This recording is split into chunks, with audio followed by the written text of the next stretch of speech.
Today's guest is Jason Dew, who uses the name J. Michael Dew for his writing.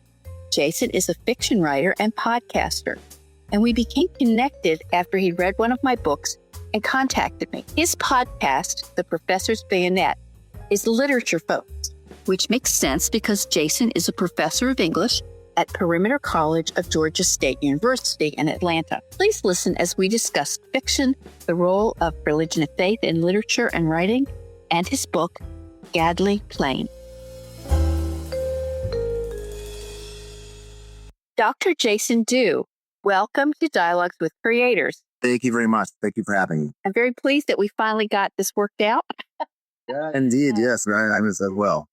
You're a busy guy, and I'm a little less busy, but still schedules don't always cooperate. So let me start by saying that Jason and I have corresponded a lot by email, but this is the first time we have spoken and seen each other in real time.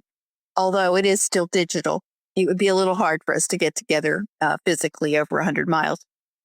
I'd like to start by knowing more about how you came to be a professor of English and at Georgia State, which I don't believe you're from this area, and Perimeter College, which we'll get into where you are from and all those kinds of questions. Yeah, very good. So I'll try to keep this brief. I went to my undergraduate at Lock Haven University, which has since undergone a name change. I think it's like the Commonwealth University, but Lock Haven is on the Susquehanna River in the middle of Pennsylvania.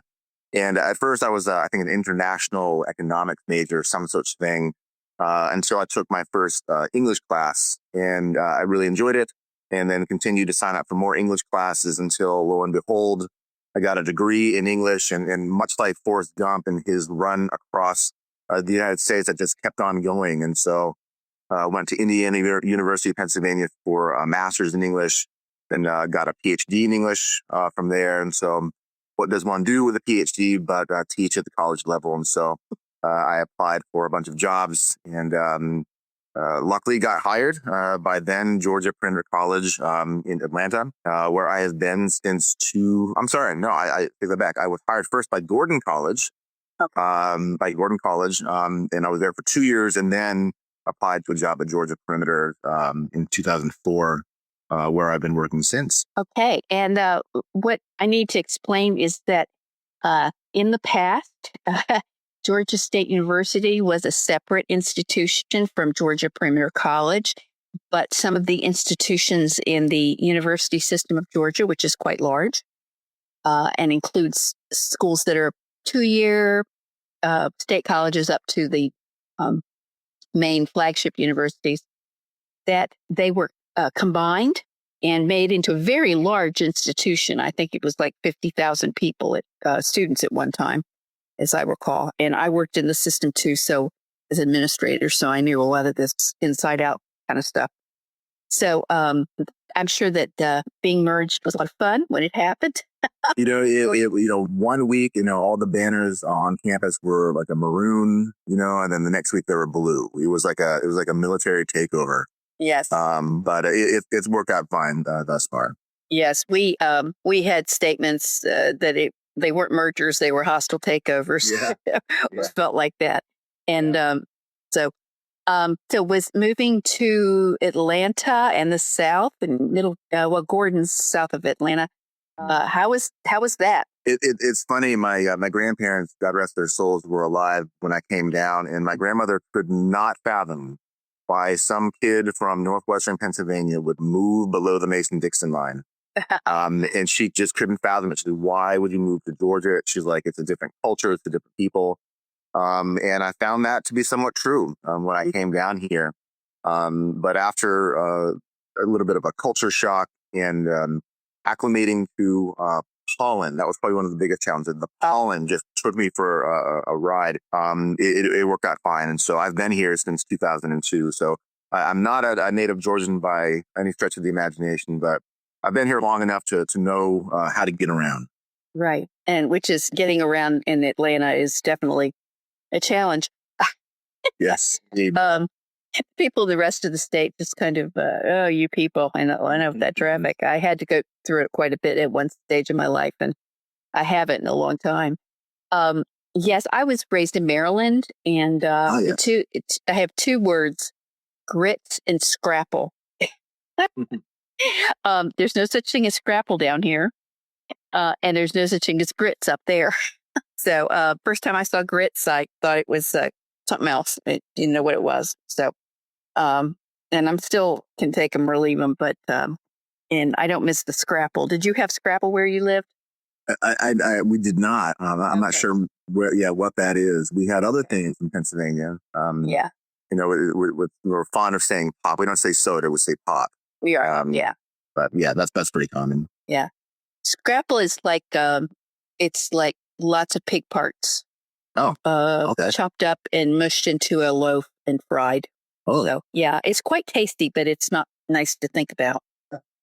oh, But it must be more of an Eastern Pennsylvania thing, Maryland, Eastern Pennsylvania, and Virginia kind of thing. So, okay. yeah, okay. So you said that you were in one field of study in English. Did you? I mean, you must have officially changed to English at one point to get a degree, I would assume. Yeah, pretty early on in my freshman Oh, year. pretty early on. Okay. Yeah. Yeah. It's interesting how people go to college and want to be in one major and soon change this. Uh, it's always interesting. Um, Yeah.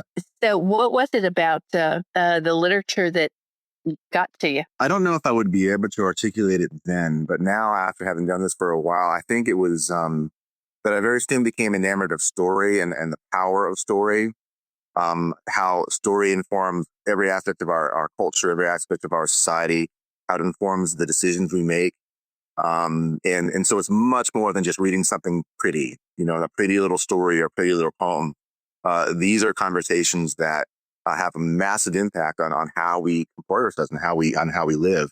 And so I think although I couldn't articulate that then, I think that's what I intuited about English, and so I simply pursued it. And mind you, I mean, this was I think the internet had just come out, like, email had just come out. And so, me and my roommate would take long runs, along the Susquehanna, and talk about Pope or Milton. And it sounds so idealistic now, but that's really how it was. We, would have those sorts of conversations. And so now I spent my entire career trying to, get my students to have, similar conversations. Yes, uh, I think that so many people think of an English major it's just sitting around talking about books and everything, but they miss the point that story narrative is so much a part of who we are. It's cultural, it's psychological, it's sociological. It fits in the business world. It's everything. Yes. So yeah, and it's unfortunate that people just think it's an easy major or something. No, it's certainly not easy. It's certainly not easy. No. Um, Um, what did you do your dissertation on? so I did my dissertation on John Steinbeck and the Cold War. Oh, And so I read, all of John Steinbeck and all of his Cold War stuff. I went to a conference, ran into his son. His son looks just like him. Bob DeMott, a Steinbeck scholar out of Miami University of Ohio, helped me a lot. And so I just kind of, fell into it. But I think that has probably a lot to do with, my own very blue collar background. I mean, Steinbeck was from California, but he wrote about, blue collar people. And I think I just naturally kind of gravitated toward that. And so Steinbeck was a natural choice. I almost chose the other John Milton. No, we ended up doing John Steinbeck. So that's what I did my dissertation on. Did Steinbeck write nonfiction? I mean, I know he wrote a book about traveling, but with his dog. But did he write other like more polemic stuff or Yeah, I mean, no, mostly for fiction. He did write some nonfiction, um, commentary, that sort of thing. Yeah, but mostly with fiction. You're probably thinking of Travels with Charlie. Yeah, yeah. Yeah, I read that a long time years ago when I was a kid. So. yeah. Travel with Charlie. Kind of his kind of taking of America's temperature in the early '60s. Wasn't good, but that was kind of his contribution. But I think by then he was waning health wise. Yeah. Okay, that's an interesting choice. I wouldn't have thought that, but that does make sense because I perceive that you were very much drawn to American literature. Well, I mean, Maybe. I'm an Americanist by training. Yeah. From the AMs you've got one has to take when they do a dissertation. It's all American literature. But I mean, Steinbeck being one of them. He wasn't like his contemporaries in the sense. Hemingway went off to France. Yeah. Steinbeck is noted for saying that he couldn't go to France because he couldn't afford the price of a ticket. So he just stayed home and wrote about his own people. Yeah. And I can relate very much to that. Hemingway married rich women. Yes, he did. A lot of them. He was. Yeah. I'm not big. I'm not a big Hemingway fan, although I understand why. It's like I understand why he's famous and great and all that, but I'm not a big fan.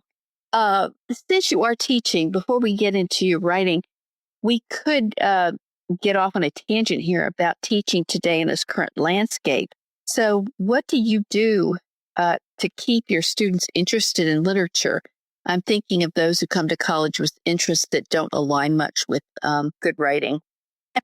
Yeah, I mean that's most of my students. I probably count on one hand how many English majors I've had over 10 years. The way I approach it is this. The students may not like to read. They certainly may not like to write. Anything to do with an English major, but everybody loves story. Everyone loves story.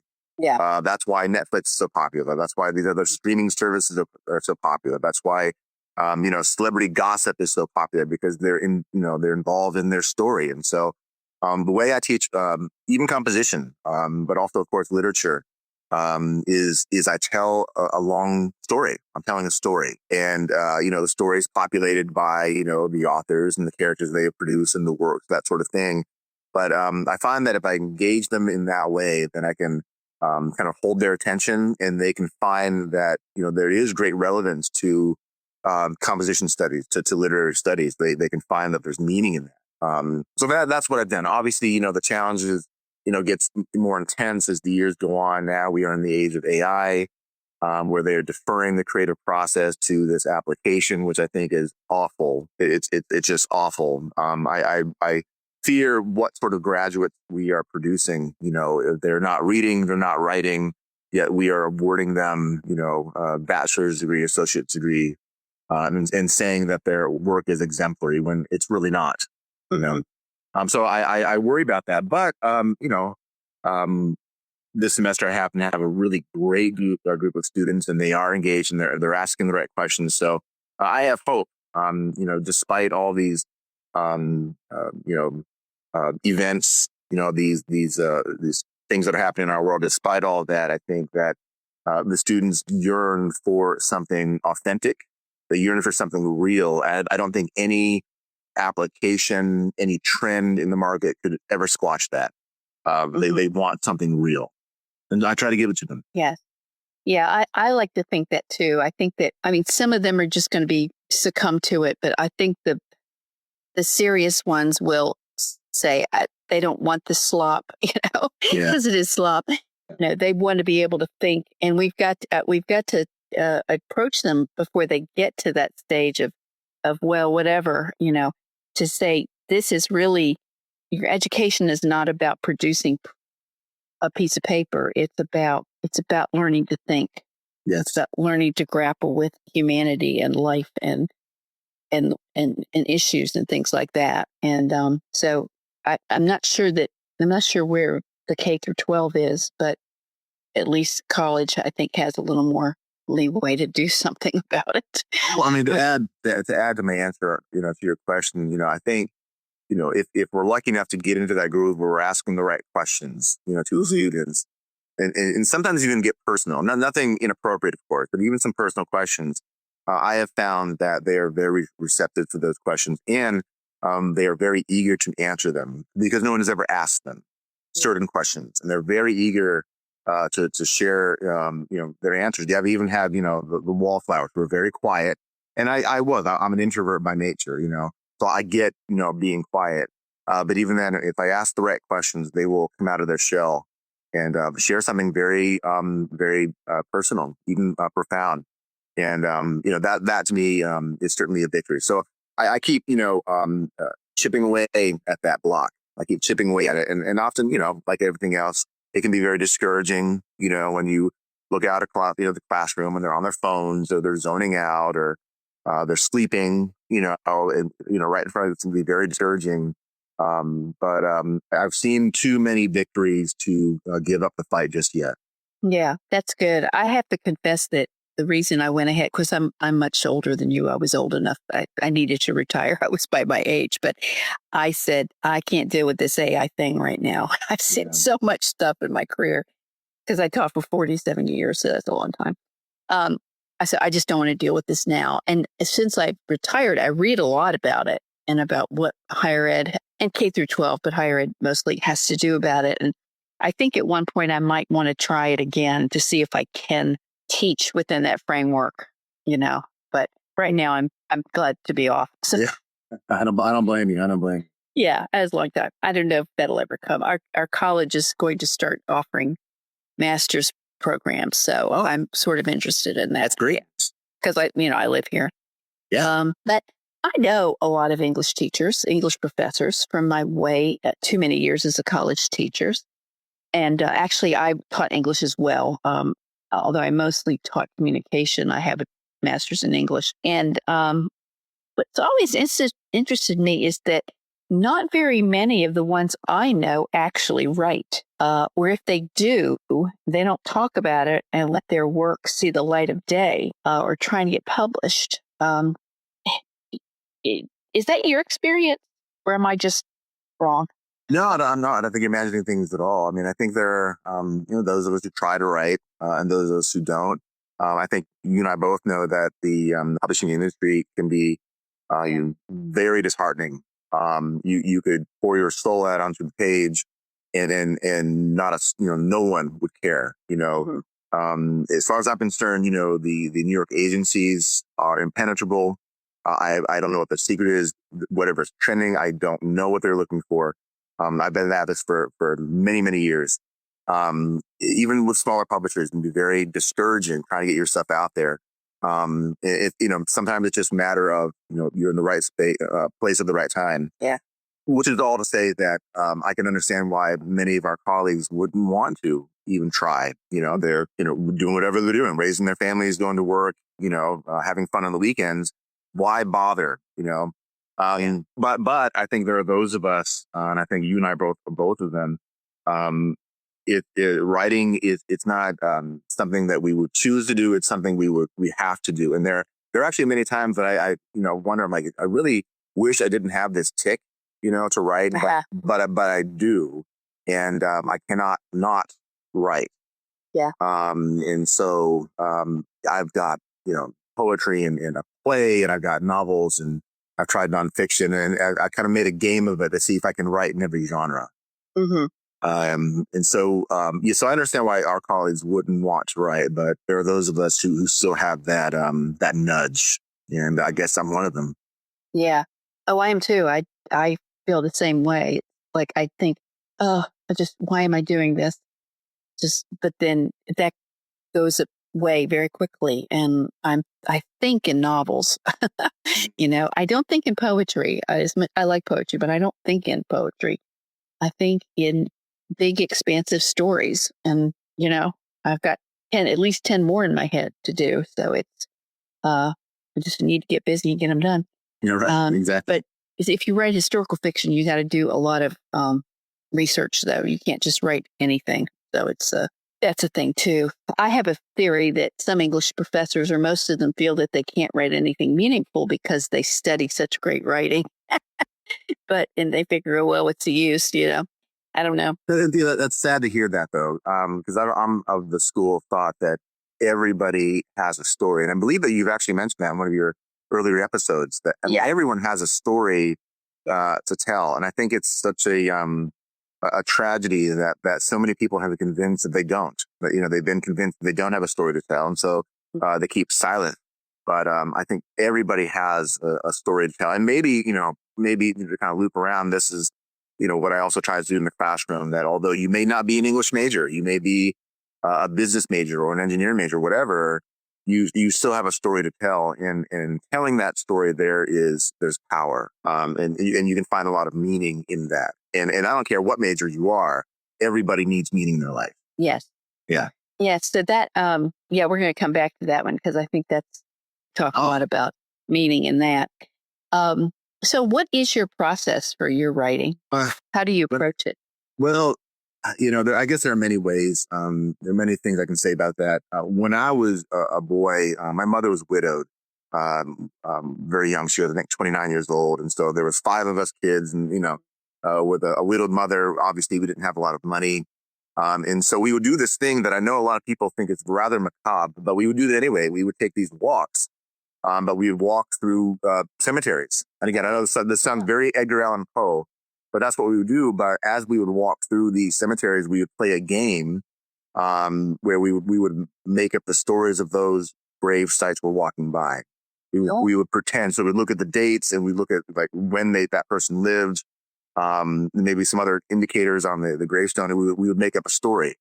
And so I think from a very early age, story or creating stories has always been kind of equivalent to kind of a pastime, like kind of a fun thing that you did as a family. And so that carried through. I started keeping journals at family gatherings, jotting down, turns of phrases and language. So, we'd have a family reunion or some kind of picnic, and I would be the kid in the corner with a journal writing down what everyone was saying and how they said it. And so that's kind of how, the story writing process began with me. But now it just it kind of begins to hum. When I find something interesting or something piques my interest, I'll kind of hear a hum, and then that kind of tells me that the story is it's ready to come out. It's ready to start coming out, at least. Oh, that's neat. That's an amazing origin thing that your mom did that. It's rather odd. I can acknowledge that, but it's what we did. No, I think that's great though. She was, she did that because that would instill so much imagination in you, or at least, spark so much imagination to think about these people. And it would be a very humane thing to think of these were people who they're not just a mound of dirt here. What became kind of a fun, or what we thought of a fun kind of Saturday afternoon was really an exercise in creating characters. Yeah. Huh. Okay. That's fascinating. So when did you publish your first novel? So my first novel was called All the Bad Things, and if I recall correctly, I think that came out in 2010. Oh. And All the Bad Things, it's a fiction, but it is based off of the life of my brother. It ran into some trouble, and I won't, divulge too much, but that's what it is based off. But All the Bad Things, it's not a long novel. It's just under 200 pages, but it came very, very quickly. And the whole story is told from the perspectives of 4 characters who all are taking part in this drama that's happening with the main character. So that came out in 2010, but sadly, the publisher who had it, for reasons I don't even know, went under. It went out of business, and so the manuscript has since been orphaned. Okay. Yeah. Yeah. So the book I wanted to talk about was the one I just read, and that was Gadly Plain. And when did you publish that one? Gadly Plain came out, let me see, I want to say 2016. Okay. I walked into that novel with no expectations or foreknowledge, and it took me into a different world. I was sort of like, oh, okay. First being that your main character is a 12-year-old girl, which since you have 3 daughters, I guess you know more about little girls than I do, actually, because I had all brothers. My husband had all brothers. I had almost all uncles. So I just, I'm more used to boys, I guess. And it uses what I would call as magical realism, although maybe you wouldn't call it that. Why did you make that choice? I mean, I wasn't necessarily thinking of Gabriel Garcia Marquez, I Love and Time with Cholera, famous magical realist. Right. I wasn't necessarily thinking of that. But I guess what I was trying to do was to underscore my conviction that the magical, or what we might call the spiritual, and the real intersect all the time. Okay. Yeah.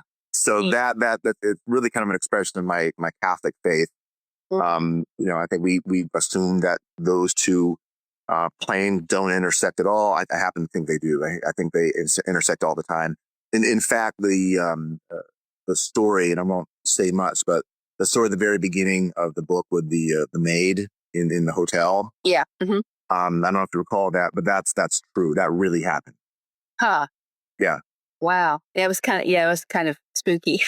Yeah. Yeah. A little bit. Yeah. A little bit. A little Someone spooky. shows up. Yeah. Yeah. And you never see them again. So, you had mentioned that some of the story comes from the fact that your father passed away when you were quite young. I was 9 years old. Yes. 9. Yes. So is, can I say that sort of informs this grief that you would have had? Absolutely. Absolutely. Yeah. The poet Charles Bukowski actually said that an early brush with death is not necessarily a bad thing when it comes to the creative process. And so I firmly believe that early brush with death, what it means, really, seeing it face to face, absolutely informs not only my own creative process, but just how I am as a human being, how I view the world. Mm-hmm. So there are also many religious and faith themes in Gadly Plain, obviously, but and I'm going to make a jump here. Usually, for most writers in a Southern context, they tend to be Protestant. And I think the big examples that don't fit that are Flannery O'Connor and Walker Percy. Very different writers, those two. But the characters in Gadly Plain are Roman Catholic. So I'd like to explore. Were you raised in Catholicism? No, I was not. I was raised Methodist. Oh, okay. Yeah. So how did you come to the Catholic faith? So my paternal grandfather was actually a deacon in the Catholic Church, and wonderful, wonderful man. Miss him dearly. Miss both my grandparents, in fact. But I would kind of pal around with him on these meetings he would have as a deacon, and so I was around Catholicism, but I'd never converted, and he never pressured me. He never once pressured me until a few weeks before he passed. He asked me pretty directly, said, "Why have you never converted?" And I gave him some reason, and then he just kind of left it. But not that I would ever compare myself to any great writers. I'm definitely not doing that. But just to note that other writers like C.S. Lewis, J.R. Tolkien, these are also writers who struggled with their faith and came out on the other end, especially with C.S. Lewis, who was an atheist for a while. Uh-huh. And came out as a believer. I was never an atheist, but I did struggle with Catholicism, and probably for many reasons. Reasons that a lot of younger folks struggle. The institution of the church and all the things about Mary and the saints and all this.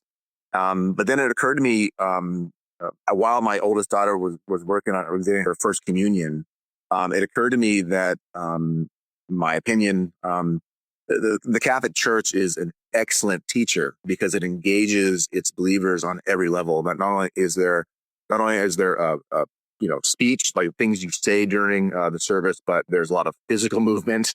It engages people on all levels. So basically, in a nutshell, as a Protestant, and I was actually seeking ordination as a Protestant to be a pastor. I realized that in the Catholic Church, there was so much more. It was much richer than the Protestant tradition that I was affiliated with. And so, between my wife being Catholic, she's a native of Venezuela, so, they're mostly Catholic. And then my kids, coming into the faith as Catholics, everything just kind of lined up. And so I came to Rome, as I say. Came to Rome. Yeah. I mean, I'm very much Protestant myself, but I would agree that the Protestants are word people, but they're not as much on other types of things.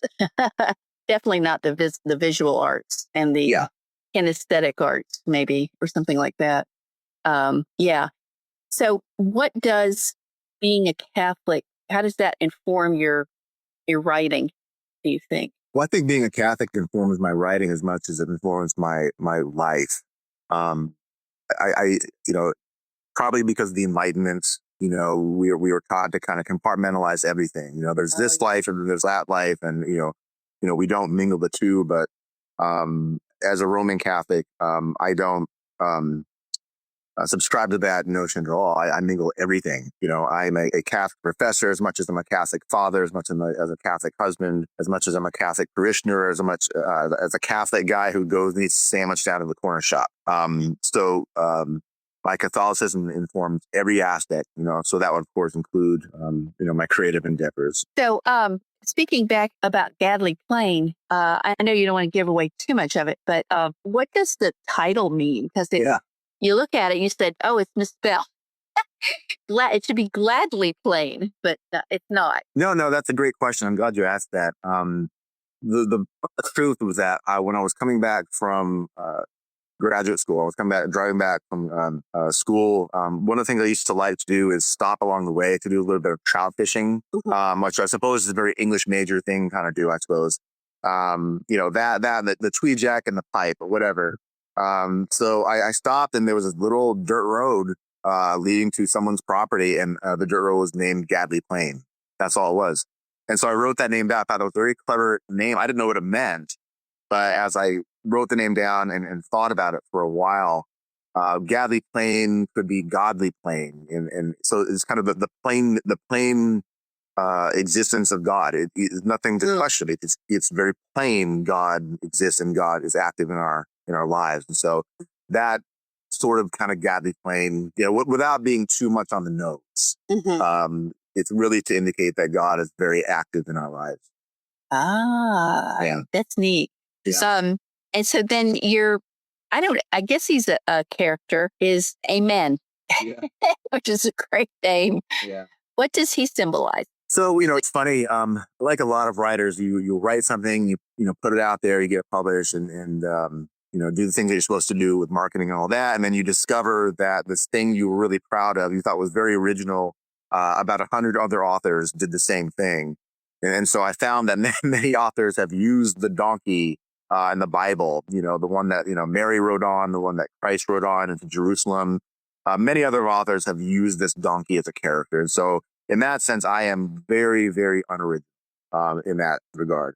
But really, Amen is a donkey. The donkey was there in the Garden of Eden. The donkey was there. Balaam, you know that story from the Old Testament. Yeah. Noah. Yeah. The donkey was always there. And so I just wanted to simply express a sense of continuity that while time and place may be intimidating to us, we have so much time, we are in a certain place, and that's our lives.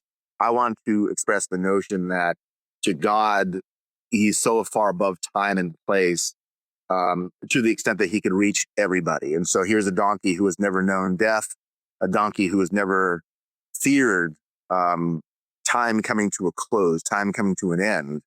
Yeah. This was a character that I hope, to inspire folk, and again, to point to the timelessness of God's love and mercy. Mm-hmm. I thought it was very interesting because donkeys are very humble animals, and not something we as Westerners think of. We might see one at a county fair or something, but it's not like a horse or a dog or something that we would, even a chicken that we would see very much. Right. And he's eternal. I don't know if he's eternal. He just doesn't die, and he doesn't experience death, while the whole rest of the world is constantly, and he continues. And that continuity was a really interesting thing to think about. Not that, I mean, please don't get me wrong. This is not what I mean. You mentioned Forrest Gump before. Forrest Gump has, in the movie at least, has all these, things he sees. Yeah. I didn't think about that. That was not, the way it was. It was just that there was. It's almost like he's the eternal donkey. He's the symbol of the eternal, humble animal that is always with us, in a sense, and until the end, which was really cool. I like the end. Yeah, thank you. Yeah, I did. It's like, okay. There were sections of Gadly Plain that I found very moving. I don't want to say just a few. There were many of them, And the way you ended the book kind of took me by surprise. It kind of happened quickly, and you didn't drag out the ending. I thought it was interesting you chose a 12-year-old girl as the main character, and yet I didn't think the book was meant as a YA novel, right? No, it was not. No, Yeah. it was not.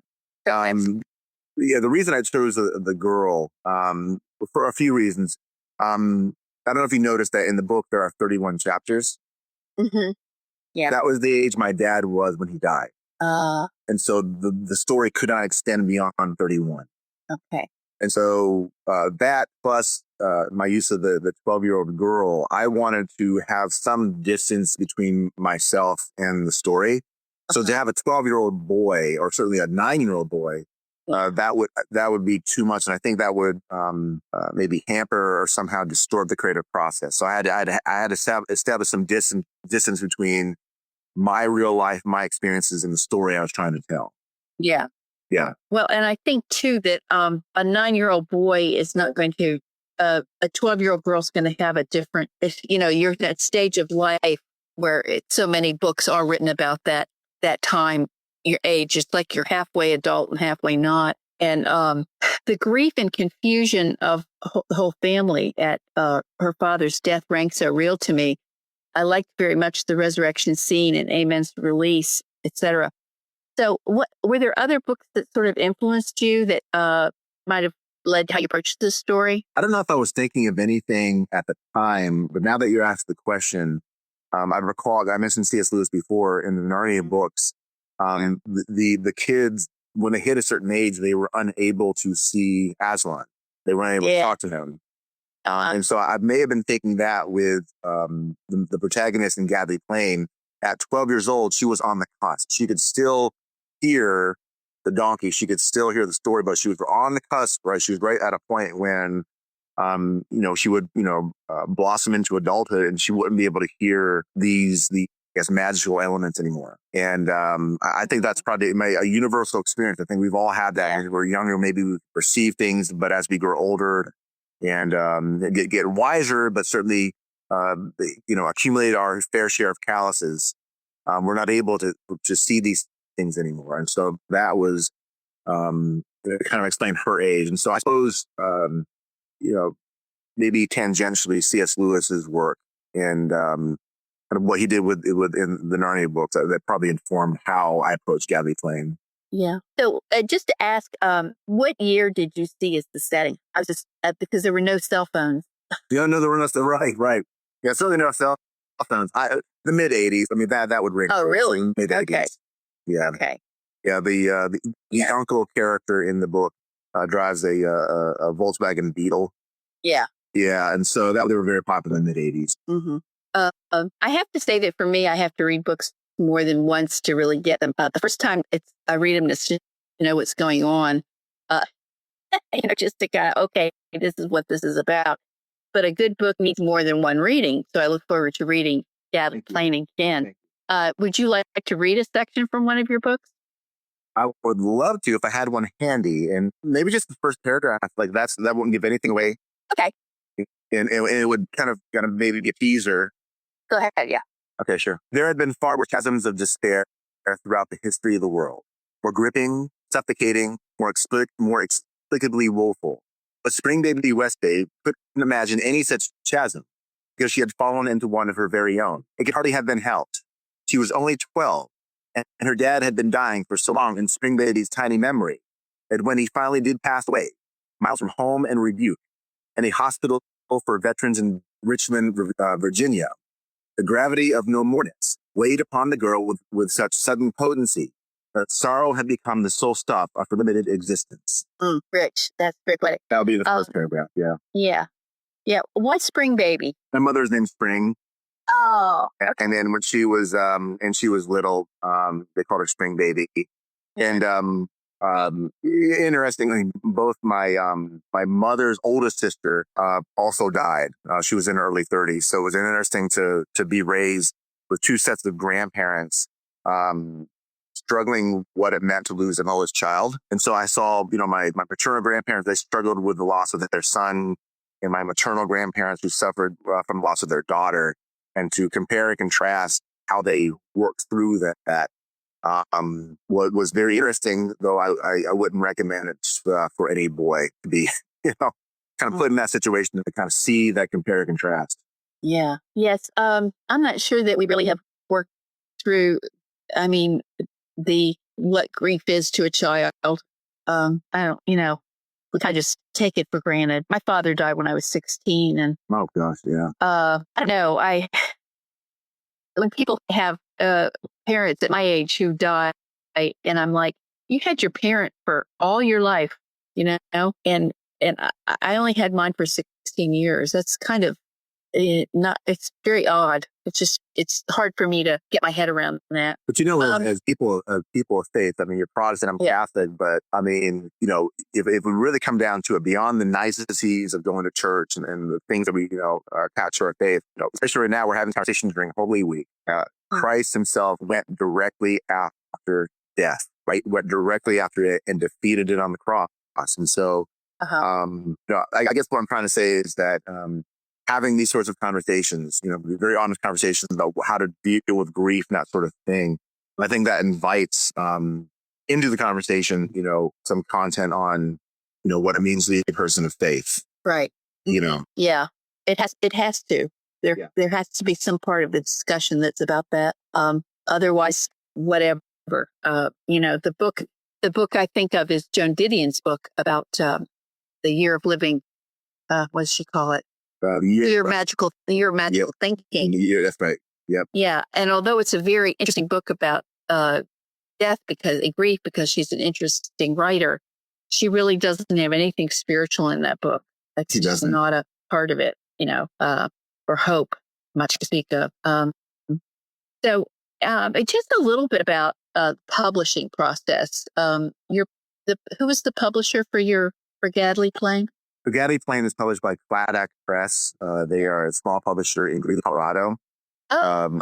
They're still active. They publish mostly Christian themed books. Okay. But though Gadly Plain is not, I wouldn't say ostensibly so. I mean, obviously there's Christian narrative throughout, but it did not hit you over the head as it being a Christian book. Right. But Cladak Press, that's my publisher. Okay. How did you come to find them? Like anything, looking at these databases, trying to find any publisher who might be interested in manuscript. The process is difficult. It's very difficult. Yes. Writing the book itself, that's hard enough, but trying to find a home for it, that's a whole new level. And to any authors out there who might be listening, I would simply say, just don't quit. Just keep at it. Refine your query letter. And just don't quit. Yeah. It's very discouraging, especially when you hear of these people that get a publisher very quickly, and you're like, okay, how did that happen? Are they telling the truth, or what did they do? Yeah. Of course, if you're already, it's always, if you already have a platform and you're already famous, you can get a publisher. But so other than working towards finals, what do you see in the future for J. Michael Dew? Well, I'm continuing to work. I've got I'm trying to find a home again, or trying to rehome all the bad things that came out in 2010. I have another book called Up on the Hill that I have that's, I guess, finished. But I guess I'm revising it. But the book Up on the Hill is something I want to get out and find a home for. Okay. Work on trying to build my consultancy. I know you know about that, 48D Consulting, where we help learners leverage the power of story to accomplish their goals. And so we're working on my consultancy, 48B.